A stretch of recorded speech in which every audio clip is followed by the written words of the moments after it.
Esto es Más cabrona que bonita, un podcast donde hablaremos con personajes osados, de esos que les gusta pintar afuera de las líneas, que retan lo que existe, que se transforman y que tienen historias cabronas que contar. Yo soy Ana Victoria García, conferencista, emprendedora con Victoria 147, autora de mi libro Ellas y alguien muy preguntona. Así que bienvenidos a este espacio donde exploraré a mis personajes y espero que como yo cambies de piel y te atrevas a transformarte una conversación a la vez.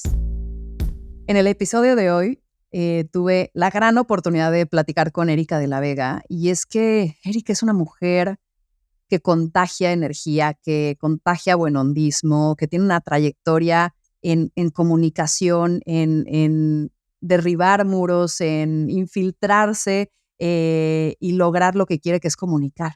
Con ella hablamos de transformación, de reinvención, de cómo su historia también de migrar, de cambiar de país, de cambiar constantemente de piel, la ha hecho quien es hoy.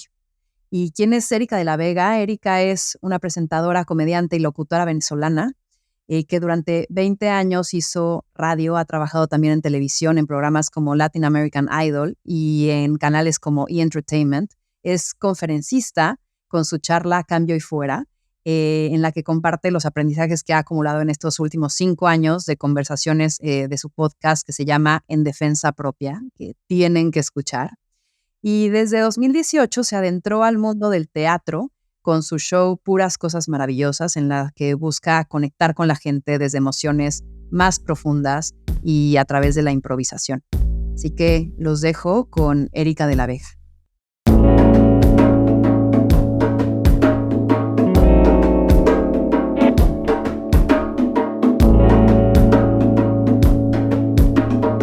Esto es Más cabrona que bonita. Mujer curiosa que vive de sus ideas y que experimenta y comparte transformación una entrevista a la vez. Ha encontrado en la comedia una musa y una forma para digerir la vida. Ella es emprendedora, presentadora, locutora, podcastera y es que Erika es divergente. Es muchas cosas. Es ave fénix que decide quemar versiones pasadas para crear nuevas.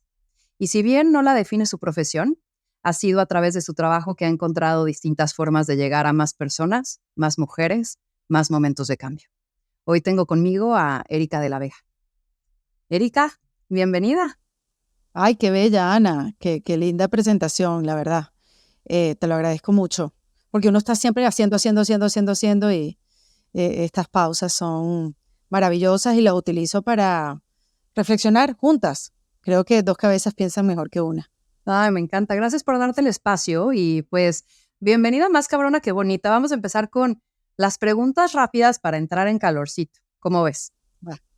Que Muy las, bien. do- que las dos lo necesitamos, tanto en Miami como en Nueva York. Así que ven. Sí, Miami está rarísimo, hace un frío, nos ponemos suéter en la mañana, esto está, te lo juro, rarísimo. Pero bueno, adaptándonos a los cambios. Ojalá que dure un rato más. Eso, fluyendo. Entonces, ¿estás lista? Sí, señora. Venga. ¿Reconocimiento o anonimato?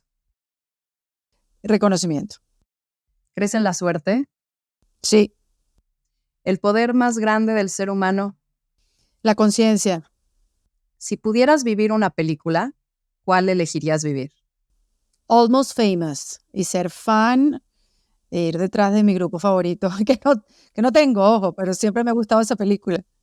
Si te arrestaran sin ninguna explicación, ¿qué creería tu familia que hiciste? Que le respondí mal a alguien. ¿Qué te provoca nostalgia?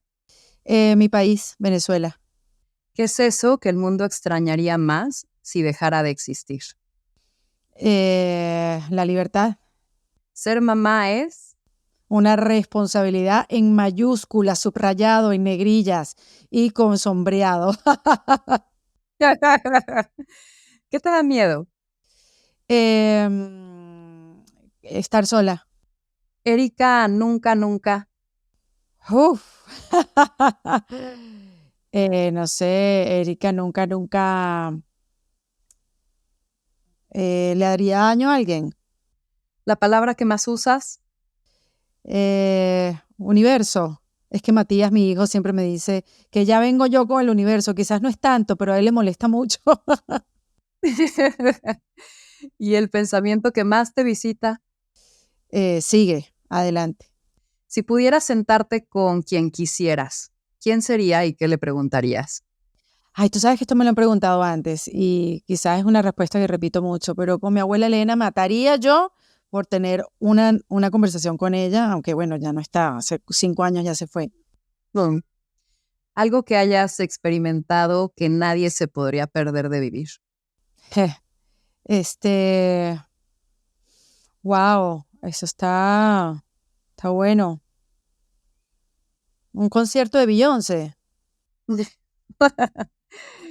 Un buen consejo recibido Em, Hazte más caso a ti misma. y un consejo que tú sueles dar. Oye, precisamente eso. Confía en ti porque tú bien sabes cuál es la respuesta. ¿Cuál crees que es la ironía más grande de la vida? Bueno, el ser mamá, ¿no? Toda la responsabilidad, uno lo hace, uno lo cocina, uno lo saca y uno lo saca adelante por el resto de su vida. Y esos niños, la mayoría de las veces, sin generalizar, son de uno, ¿no? Más que el papá. Y creo que ahí es como una ironía, ¿no? Se ponen de acuerdo dos personas para tener un hijo, pero es uno siempre que da más. No sé, ahí me parece un poco irónico la cosa. Listo. Terminamos, Erika, esta sección. Gracias. Dios mío, estaba nerviosa. Ahora sí, historias e historias. Llévame, Erika, a un día de la vida tuya de niña. Erika de niña. Ay, Ana, son muchos contrastes, porque yo de niña era muy callada, me reía muy, muy poco y estaba como en mi mundo. Ojo, esto lo sé a través de las historias de mi mamá, ¿no? Si bien era muy extrovertida, como en los círculos pequeños, yo en mis primeros años de vida, de verdad me ves en la foto y estoy como con los cachetes caídos, así viendo la cámara, muy introspectiva pudiera ser. Después fue que todo se explotó. Ahora dicen, infancia es destino. ¿Qué fue aquello que tú consideras que te marcó tanto, que trazó un camino importante en tu historia y en tu destino hasta hoy? Oye, la verdad es que no te sé decir de pequeña qué fue, o bueno, sí lo tengo identificado. Yo estaba en un plan vacacional, yo pensaba que yo iba a ser deportista toda mi vida, influenciada por mi papá que jugaba tenis. Yo empecé a jugar tenis de muy pequeña y siempre pensé que el deporte era mi destino, que yo era buena, tenía el cuerpo para hacerlo, era lo suficientemente disciplinada y tenía buenos resultados. Fun. Y resulta que tuve un accidente. Bueno, te voy a contar algo que me pasó como a los 8 o 9 años.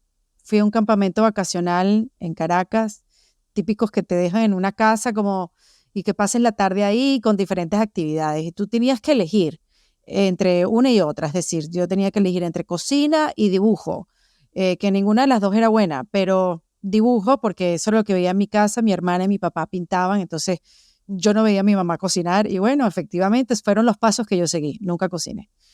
Y estoy bien con eso y me siento bien con eso, o sea, no siento una culpa que no he aprendido todavía. Ya fíjate que lo estoy diciendo, quizás aprenda más adelante. Y entonces tenía que elegir entre teatro y deporte, lo que quiera que eso significara dentro de este campamento de verano. Y elegí deporte porque obviamente yo era buena en los deportes, eso es lo que yo escuchaba en mi casa, era buena en los deportes, tenía el cuerpo, la fuerza, todo para eso. Entonces elegí deportes, pero en la primera clase de deporte yo sabía que estaban dando el teatro, estaban dando clases de teatro en algún lado. Y en mi cabeza lo que yo me imaginaba era la cortina roja y esta gente haciendo teatro. Y resulta que cuando empezamos a organizarnos para hacer el deporte, que todavía ni me acuerdo para qué nos estamos organizando, para jugar algo, yo me fui como alejando, ¿no? Me fui como alejando del sitio y me metí como por dentro de la casa, subí las escaleras y busqué dónde estaba la clase de teatro. Y cuando llegué, no era unas cortinas rojas, era un cuarto de esta casa donde había unos niños adentro con una profesora de teatro. Y cuando llego y me asomo, la profesora me dice, ya empezamos, entra. Y yo entré sin explicar, sin pedir permiso, nada. Y resulta, Ana, que dije, este es el lugar donde yo quiero estar. Y en la primera clase dijeron, bueno, mira, a final de año vamos a hacer una obra y necesitamos elegir los personajes. Voy a ponerlos en este bol, en esta cajita, y cada quien saca un personaje. Y el destino, agarré el papelito y decía la reina, el personaje principal, que era una reina que maltrataba a la gente y después quiso cuidar a los más desprotegidos. Y yo creo que eso fue lo que me dijo a mí me gusta el arte más que el deporte. O sea, no sé cómo lo voy a hacer ni cómo lo voy a lograr, pero me aprendí mis líneas, actué, no me dio pena porque yo era muy, muy tímida, pero no me dio vergüenza hacerlo, o sea, salí hacia adelante. Y me sentí muy bien, ojo, todo esto intuitivamente que yo recuerdo a esta niña, que soy yo pequeñita y recuerdo, sí, me tuve que haber sentido tan bien como para que eso quedara en mi memoria y yo me fuera dedicando a esto. Qué lindo. Qué buena que la curiosidad te llevó ahí. Oye, ¿y Sí, qué es eso que el paso del tiempo te ha enseñado? que no, a ver, Ana, yo siempre he sentido que estoy en el lugar incorrecto, que yo debería estar haciendo otra cosa. Si bien mi carrera eh, se desarrolló maravillosamente, cada vez tuve más oportunidades y de verdad que estoy muy agradecida por todo lo que sucedió en mi carrera y cómo me formé, que me han llevado hasta acá. Siempre pensé como que yo debería estar haciendo otra cosa, yo debo alcanzar esto, yo debo ir hacia allá, estoy muy lenta, tengo que ir más rápido. Y al final me di cuenta, Ana, que eso es una conversación que yo tenía en mi cabeza, eh, que en verdad yo entendí que yo estoy en el lugar donde tengo que estar, con la gente que tengo que estar, y aprender de ahí, vivir el presente más allá de pensando debo estar aquí o allá o llamar a otra persona o y eso fue lo que entendí al pasar el tiempo. Eso lo aprendí hace 2 días prácticamente, se me dice a mí. Y que todo se da a su tiempo, que no tengo que estar apurada tras algo que todavía no entendía que era una realización profesional, una realización personal. Entonces, bueno, como que he llegado al lugar, Ana, gracias a Dios, donde estoy donde tengo que estar, las cosas salen porque tienen que salir, lo que no, falta más trabajo y un poco más conforme con los sucesos y los eventos de mi vida. Más satisfecha. Qué rico. Sí, Oye, Erika, ¿cómo hackeaste el mundo de la comunicación a tu favor? Porque estás en un lugar en donde hay, hay que colarse, ¿no? O había que colarse. Creo que ahora ya se democratizaron mucho los medios y comunicar tiene sí. distintas formas, distintos sabores, distintas plataformas.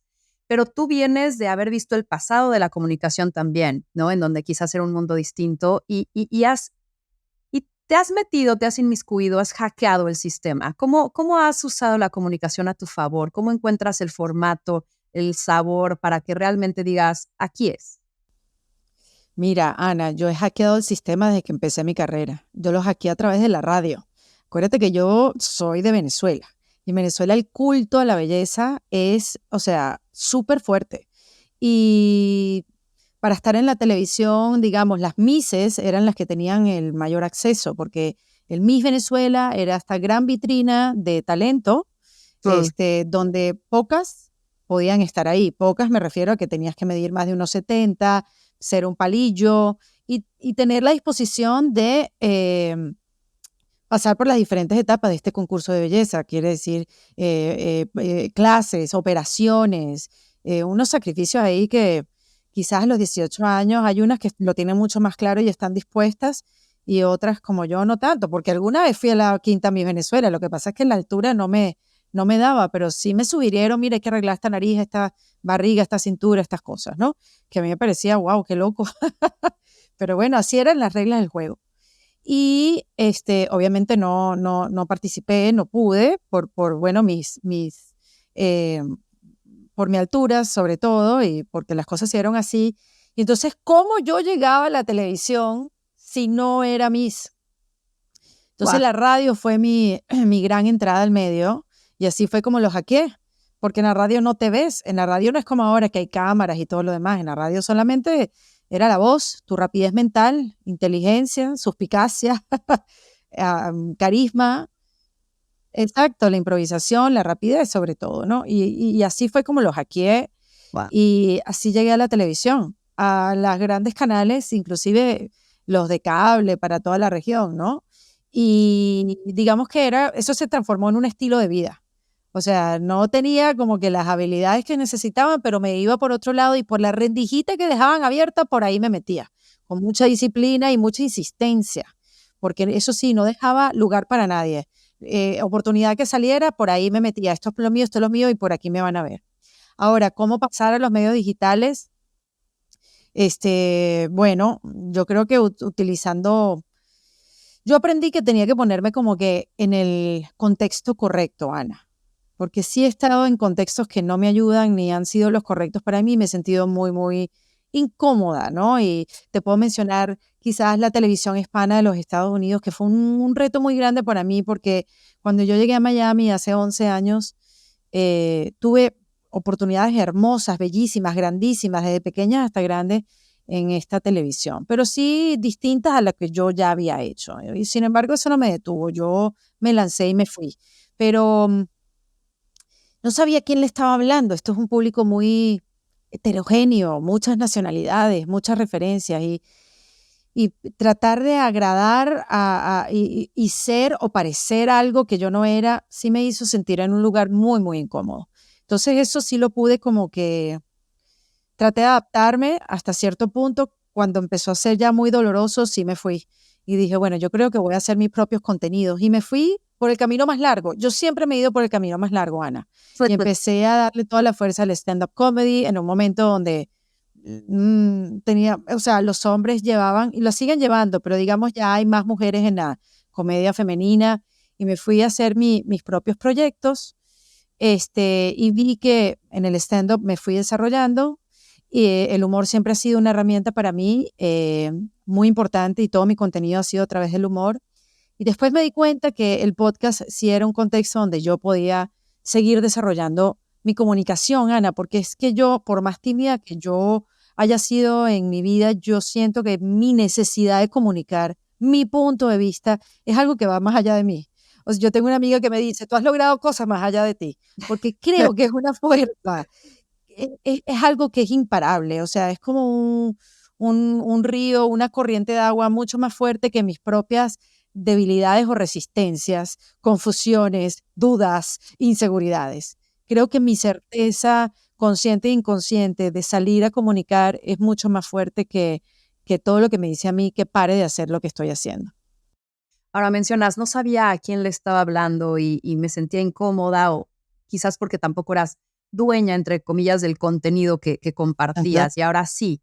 Pero ¿cuál es la combinación cuando tú eres creadora en donde tienes una audiencia y tienes que, pues, gustarle a esa audiencia para continuar lo que estás haciendo, pero tampoco quieres solo gustarle a esa audiencia porque quieres gustarte a ti misma, ¿no? En lo que propones. Ajá. Entonces, ¿cuál es esta combinación de encontrar los temas que a ti te hacen sentido, pero que también conectan con una audiencia? ¿Cómo es tu proceso de creación en ese sentido? Qué buena pregunta, Ana, porque al principio, refiriéndonos al podcast, digamos, ¿no? Que ya llevo 5 años haciendo en defensa propia. Yo creo que para mí lo más importante fue la autenticidad. En el momento que yo salí a hacer en defensa propia fue por una búsqueda interna mía de ver cómo otras mujeres hacían que sus vidas sucedan.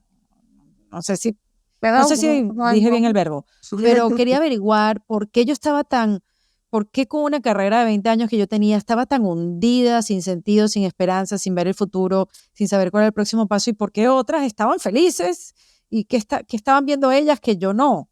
Entonces, primero yo creo que la combinación de la autenticidad de tu mensaje, de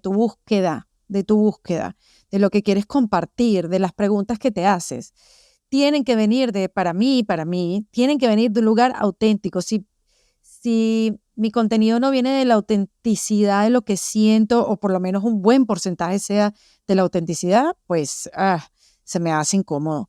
Y segundo, después que ya lo auténtico estaba aquí, que es lo que me ha acompañado siempre, bueno, escuchar también a las que estaban utilizando el podcast también para verse a sí mismas, ¿no? Y escuchar cuáles son los temas que más les gustaban o escuchar. Yo creo que escuchar a la audiencia es muy, muy importante. Me he puesto a veces un poquito terca, como que no, mira, este es el tema que yo quiero.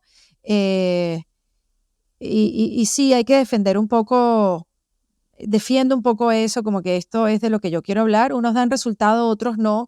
Pero cuando no tienes la presión del rating, Ana, ni la presión de los views, sino que te vas creando y tienes la paciencia de crear una manera de comunicar, una búsqueda sincera, yo creo que te da espacio para crear. Porque si bien yo he estado en la televisión y sé cuál es el peso del rating, es muy difícil crear así. Es muy rígido, es muy estresante, que está muy bien porque esa parte de la comunicación me gusta, ¿no? Esa velocidad, pero también soy amiga del espacio para crear, del espacio para que se desarrolle el mensaje, la conversación, el show, digamos, el programa, lo que sea.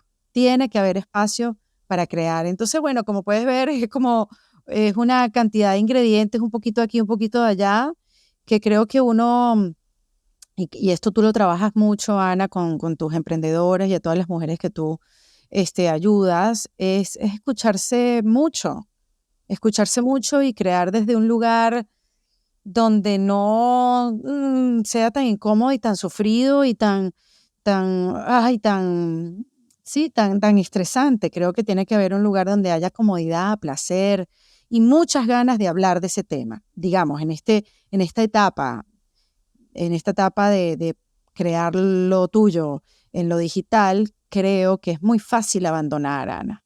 Es muy fácil abandonar porque, bueno, monetizarlo, ¿cómo no monetizo? Y mientras te vas consiguiendo los aliados en el camino y vas consiguiendo los espacios donde puedes tú seguir creciendo y creando, a veces no es tan rápido, a veces no es tan rápido. Entonces tienes tú misma que darte el espacio y tener el músculo para, darte también tu lugar, eso, creativo y crear desde un lugar placentero y tener un tema que no puedas dejar de hablar. Yo no puedo dejar de hablar de la reinvención, de la vida de las mujeres, de cuáles son las herramientas que tenemos para seguir desarrollándonos en la vida y poder desarrollar nuestra individualidad siendo mujeres creativas, que salga la palabra sacrificio de nuestras vidas y que podamos hacernos desde otro lugar distinto quizás a nuestras madres, donde el sacrificio era como que el motor, Claro. ¿no? De ellas y que para nosotras, sí, obvio, hay que hacer esfuerzo y hay que hacer también, sí, sacrificio, pero digamos que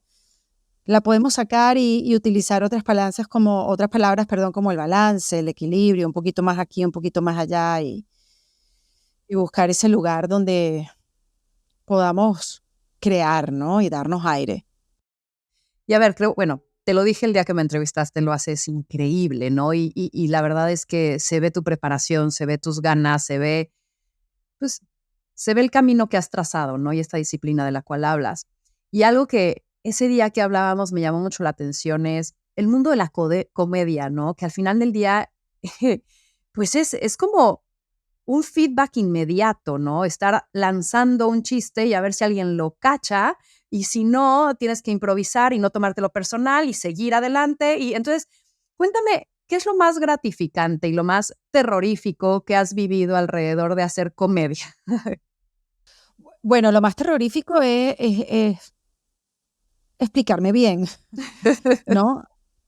Yo creo que para mí el reto más grande es saber resumir, porque quizás las premisas cuando uno hace comedia son muy, muy largas y puedes ir para atrás, para adelante y confundir al público y eso, como que eso es lo que a mí me da terror. ¿Me expliqué o no me expliqué? ¿Me malinterpretaron o sabes? Eso quizás es ahí lo que me da terror, porque si no soy entendida es que no, ahí no va a haber risa, ¿no? Claro. Entonces creo que el trabajo de escribir y hacerme entender y rebotar el chiste y, ¿sabes? ¿Sabes? Tener a alguien con que entendiste eso o no, eso es para mí lo más importante. Y lo mejor que puede pasar es que la gente se identifique con lo que yo estoy contando, ¿no? Saber que no estamos solos viviendo lo que estamos viviendo. Y en ese hilar fino y ser esta observadora de cosas que quizás a otros ojos pasa desapercibido y podérselos mostrar. Y que haya una explosión de risa y decir, vieron, no estamos solos, nos pasa a todos, pero no lo estamos viendo. Eso es lo más sabroso, ¿no? Lo que pasa es que yo, el humor, yo lo dejé un poquito a un lado cuando empecé a hacer el podcast, Ana, y hacer estas entrevistas a mujeres, porque el humor para mí me ha acompañado toda la vida, es algo intrínseco, no es que el humor lo utilizo un día y el otro no. Pero en estas conversaciones sí quería ser un poquito más seria, porque el humor para mí siempre ha sido una manera también de no enfrentar cosas, ¿no? De esquivar, de Y, esquivar, sí. entonces, exacto, de esquivar y decir, no, eso no me afectó, qué risa, me río de eso, me río de eso. Y me di cuenta que yo puse muchas capas y quería como que quitar esas capas e ir de frente a quizás a lo doloroso, a lo que no me he dado cuenta, a ser consciente de lo inconsciente y tenía que quitar un poquito el humor, ¿no? Para llegar a ese punto donde he querido llegar en estas entrevistas que he hecho en defensa propia. Son más de 200 y Wow. obviamente hay risa. No dudo de reírme de mí misma todos los días porque sí, obviamente eso hace que la vida sea como un bálsamo, ¿no? Y no ser uno tan rudo todavía. Pero sí tuve que detenerlo un poquito para ver las cosas desde otro lugar y ver las cosas un poco más claras. Más de 200 entrevistas, la mayoría mujeres, porque has tenido un par de hombres por ahí, ¿no? Pero, a ver, Sí. cuentas estas historias, conoces personajes, entras en sus vidas. ¿Qué es aquello que no te deja de sorprender de cada entrevista? Mira, Ana, yo le pregunto a cada una de mis invitadas al final de la entrevista 3 tips para reinventarse. Porque yo empecé a hacer el podcast preguntándole a las mujeres cómo hacen para reinventarse. Porque yo me tenía que reinventar hace unos años y no sabía cómo, me causaba mucho dolor y mucha resistencia. No la entendía. Entonces, bueno, dije, bueno, déjame levantar data, pues. Déjame preguntarle a las mujeres cómo lo hacen? Y ese ha sido como mi tema paraguas del podcast y todo lo que eso puede implicar, redefinición de conceptos, del éxito, del equilibrio, del balance que estamos buscando las mujeres, la libertad emocional, libertad financiera, la libertad femenina, cómo podemos ser más femeninas en nuestras áreas y dejar de emular las estructuras que los hombres nos mostraron, ¿no? Yo le pregunto a las mujeres 3 tips para reinventarse. Y a mí lo que más me sorprende es que siempre son distintos. Siempre, Ana. Siempre son Wow. diferentes. Yo no puedo creerlo. No puedo creerlo. No puedo entender esto que dicen los hombres, que todas las mujeres son iguales. Eso es mentira. ¿No? Escúchenlas en mi podcast para que tú veas que cada mujer es diferente, que cada mujer tiene una manera de llevar su vida y que aunque seamos todas distintas, yo me puedo ver en cada una de ellas. O sea, hay un pedacito mío en cada una de estas mujeres y estas conversaciones y eso me impresiona muchísimo, Ana. Si te abruma tu proceso de emprender, si el miedo te está paralizando, si no sabes cómo organizar tu agenda y tu tiempo para ser empresaria sin sacrificar tus espacios personales, te presento el programa de Emprendedora Holística, donde te doy herramientas y técnicas para disfrutar tu camino y encontrar mayor armonía en él.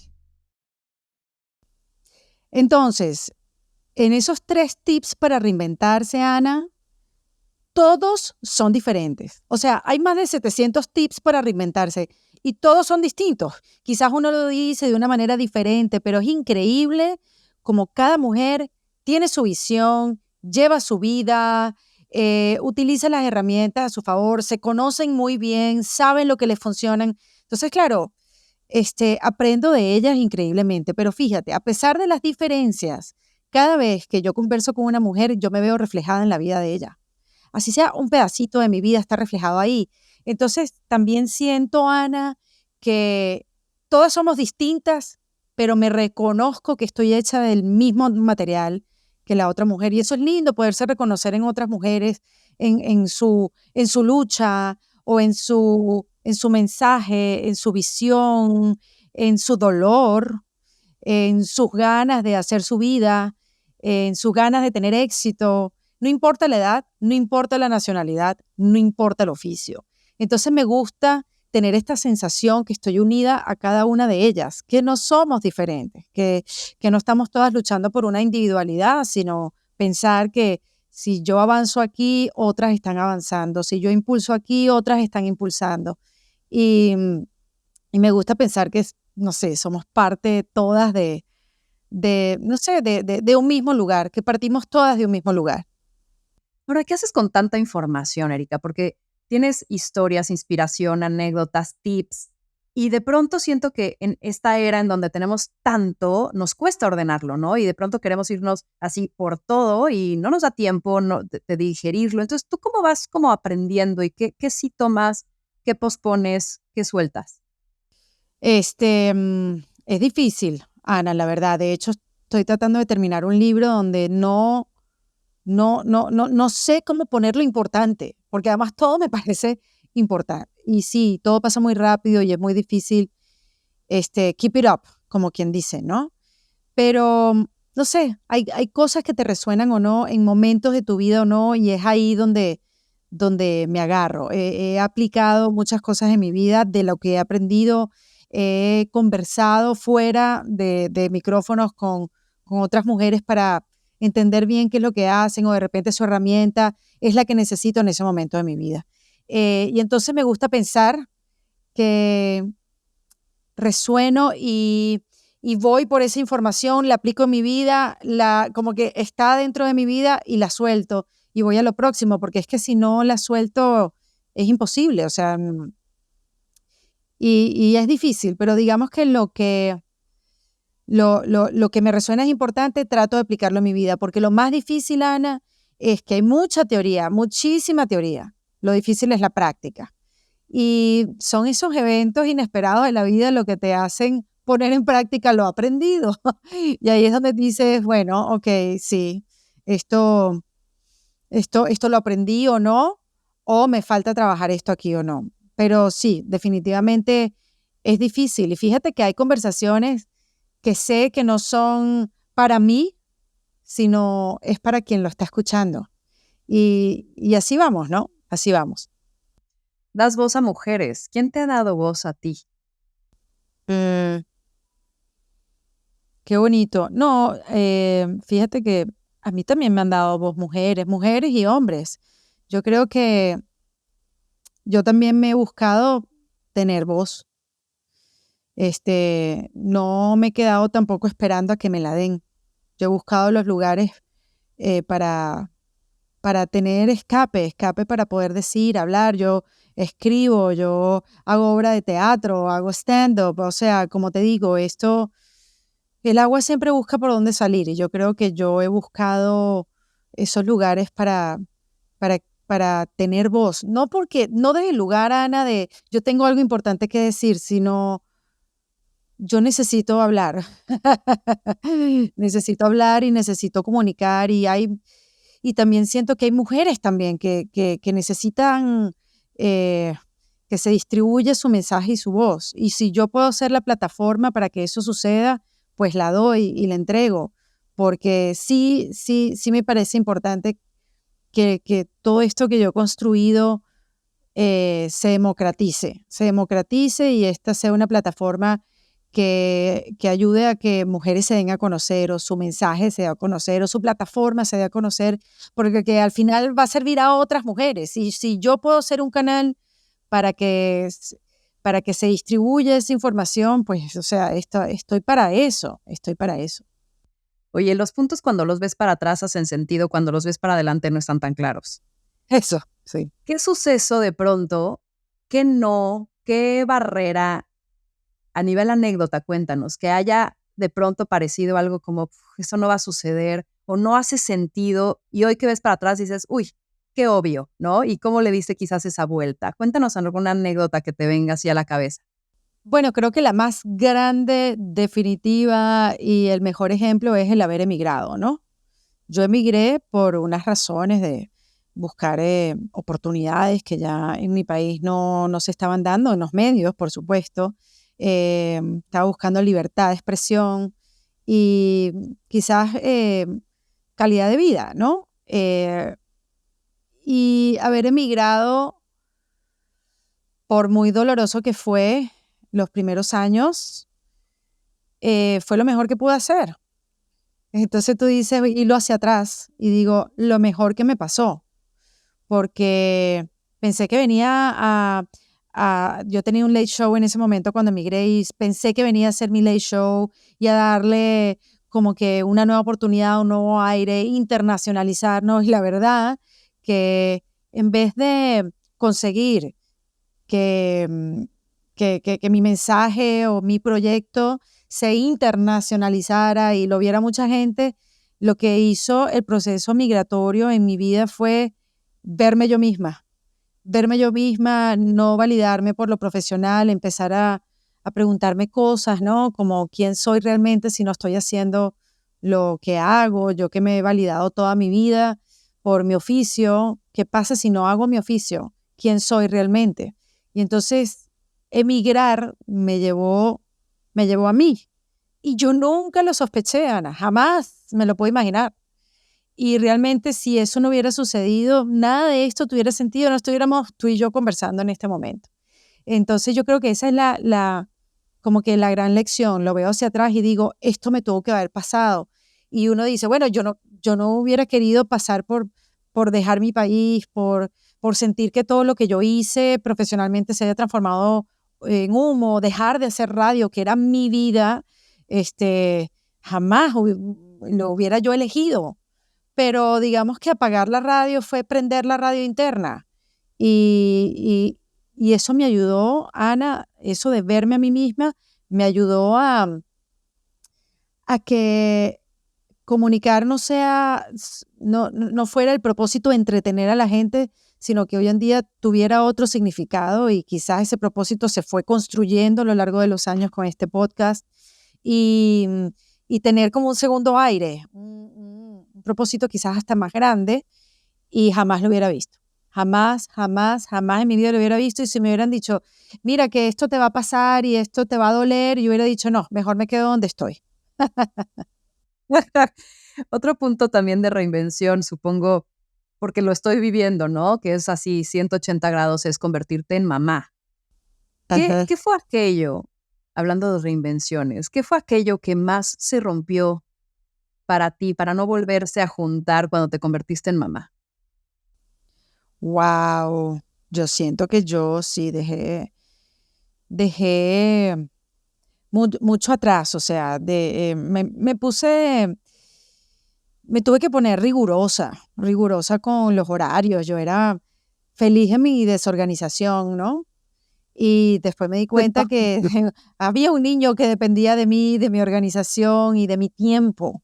Entonces yo creo que sí dejé atrás, sí, como que murió en mí eh, parte del tiempo de mi vida que dedicaba a tantas otras cosas, a nutrirme, a ponerle todo eso en proyectos, en comunicar, pues entonces sí tuve que dejar muchas cosas a un lado y concentrarme en ser mamá, en hacer que la vida de otro ser humano sucediera, ¿no? Este, tener la humildad de pedir ayuda, de no saber cómo hacer. Creo que eso también es uno de los aprendizajes de ser mamá y, mm, y estar bien con la idea de que parte de mí murió, parte de mí lo dejé así en esa Erika soltera de mamá y convertirme en otro. Mira, yo por mucho tiempo, Ana, sentí que la maternidad me quitaba tiempo, concentración, diversión, libertad, ¿no?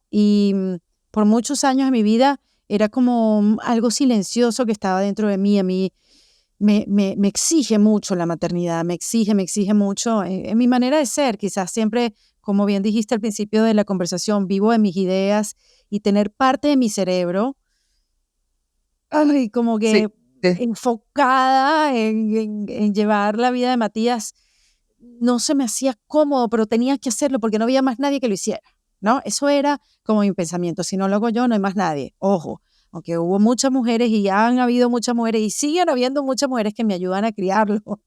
Sí, mamá, abuela, tía, suegra, y otras mujeres, profesoras, psicólogas, nanas. Uf, claro que sí, una tribu entera. Benditas todas. Todas, todas. Pues, yo no era de la mamá de que yo sola, yo con él. No, no, no. Tuve muchas aliadas y las busqué.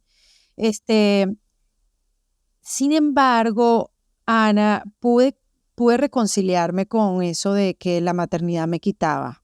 ¿Y cuándo fue eso? ¿Qué momento fue? Hace muy poco, yo me separé hace 3 años, hace 4 años ya voy a cumplir. A ver, 3 años, 4 años, bueno, por ahí, uno más, uno menos. Digamos que ya lo fuerte de una separación ya pasó. Eh, por más que queríamos separarnos y teníamos conciencia de que, bueno, sí, ya tenemos que hacerlo porque no nos está yendo muy bien juntos. Yo creo que en ese momento, donde Matías y yo nos vimos mucho más tiempo juntos, sí tuve una manera distinta de verlos, cuando Matías tenía como 12 años. Va. Ahí empecé como a relacionarme con la maternidad de una manera diferente. Y me pude dar cuenta que la maternidad no me quitaba nada. Lo que me ha dado la maternidad es una maestría de expansión, de conocimiento, del corazón, del sentir, de verme a mí misma y revisarme y decir, pero bueno, ¿por qué actúo así? ¿Por qué reacciono así? Y me ha dado eso, la maestría de verme a mí misma y ponerle luz a esos pensamientos o a esas creencias que tenía sin haberme dado cuenta. Entonces ya a mí la maternidad yo no veo que me haya quitado nada. A mí la maternidad lo que me ha dado es un espacio para ser más generosa, más compasiva, más comprensiva conmigo, con las mujeres, conmigo mismas, con las mujeres que me ayudan y principalmente con mi hijo Matías. Ah, qué lindo. Y ahí te puedo decir, Ana, que la relación cambió. Cambió para siempre. De verdad que sí. Y ahora veo la maternidad como algo mucho más divertido. Mira que cuántos consejos me han dado psicólogos, terapeutas y coaches de si tú eres humorista y tú has trabajado con el humor y eres tan divertida y tan cercana y tan empática, ¿por qué tú no aplicas eso en la maternidad? Yo, bueno, porque claro, yo veía en la maternidad esta Una rigidez, esta formalidad, ¿no? Sí. obligación, exacto, esta cosa que tenía que ser tan cuadrada, porque es que si yo me salía del cuadrado era por mí, si yo me salía del cuadrado, algo se quemaba, algo no me salía bien, o la tarea que no, o el correo que no mandé, y bueno, sí, muchas veces hubo mucho de eso, Hubo hubo incendios, mucho hizo de eso. incendios pequeños. Sí, pero bueno, eso es un proceso muy lindo y un crecimiento que yo he tenido a lo largo del tiempo. Y sabes que ahora que te escucho hablar, creo que también uno de esos cuadrados, quizás uno de esos lados se pone con la expectativa externa, ¿no? Y que sientes que todos están medio revisando o calificando o evaluando, o que de pronto en unos años cuando tu hijo vaya al psicólogo te lo va a reclamar. Y entonces como que estamos como en unos pensamientos constantes de autorrevisión y de no quererla, ¿no? No querernos equivocar, cuando al Sí. final, pues en ese fluir está el decir, bueno, sí, me equivoqué aquí, pero bueno, rectifiquemos y no hay mamás perfectas y creo que en ese fluir de la no perfección es donde encuentras ese espacio, como dices, cálido, gozoso, de experimentar la vida, ¿no? Qué bonito lo dices. Sí, además yo creo que es algo que las madres hacemos, que es hacerle creer a todo el mundo que tenemos todo bajo control, cuando sabemos que es imposible. Cuando tú tienes un hijo es bienvenida a la vida que va a salir como tú no quieres, porque o Sí. sea, antes del hijo planificada, organizada, todo salía como tú querías.